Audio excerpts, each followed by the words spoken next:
Hello সবাইকে, আবার একটা নিউ মিনি ব্লগে তোমাদের সবাইকে ওয়েলকাম এন্ড আশা করছি তোমরা সবাই খুব ভালো আছো। বাইরে যা গরম পড়েছে, বাইরে বেরোনোর আগেও অনেকবার ভাবতে হয়।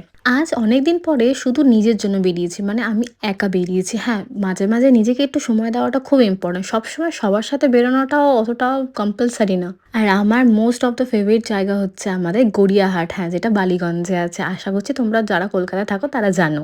সিরিয়াসলি বলতে গেলে যখন আমি ছোট ছিলাম তখন আমার একা বেরোতে খুব ভয় লাগতো, বাট যতদিন যাচ্ছে তত আস্তে আস্তে আমি নিজের কোম্পানিটাকে খুব এনজয় করি। যেহেতু আমি দুপুরের টাইমটা গেছিলাম গড়িয়াহাট, তো অতটা ভিড় ছিল না। এই ইভিনিং এর টাইমটা প্রচন্ড ভিড় হয়, ওই জন্য আমি ওই টাইমটাকে স্কিপ করে দিই।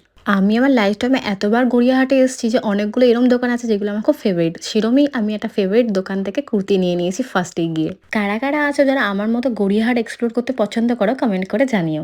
মেয়ে হয়ে জন্মেছি, লিপস্টিক তো আমাদেরকে অ্যাট্রাক্ট করবেই নিচের দিকে। তো চলে গেছিলাম লিপস্টিক কেনার জন্য। 3টে লিপস্টিক কিনেছি জানো তো। দেখতে দেখতে কি করবো, এত সুন্দর সুন্দর শেড ছিল। টুকটুক করে এদিক ওদিক ঘুরতে ঘুরতে প্রায় অনেকটা টাইমে চলে গেছিলো। অবভিয়াসলি এত সুন্দর সুন্দর দোকান দেখতে তো টাইম লাগবে। বাইরে এতটাই গরম যে শুধু গলা শুকিয়ে যাচ্ছিল, তাই জন্য একটা স্লাইস কিনে নিয়েছিলাম খাওয়ার জন্য। খিদে তো সেরকম কিছু পাচ্ছিল না। তারপর যেই ভাবলাম যে বাড়ি যাব, তখনই চোখে পড়লো এই জুয়েলারি দোকানটা। এত সুন্দর সুন্দর ইউনিক কালেকশন এখানকার যে কি বলবো। দেখতে দেখতে আমি অনেক কিছুই কিনে নিয়েছি এখান থেকে। সত্যি আজকে নিজের সাথে টাইম স্পেন্ড করে খুবই ভালো লেগেছে। পারলে তোমরা ট্রাই করো।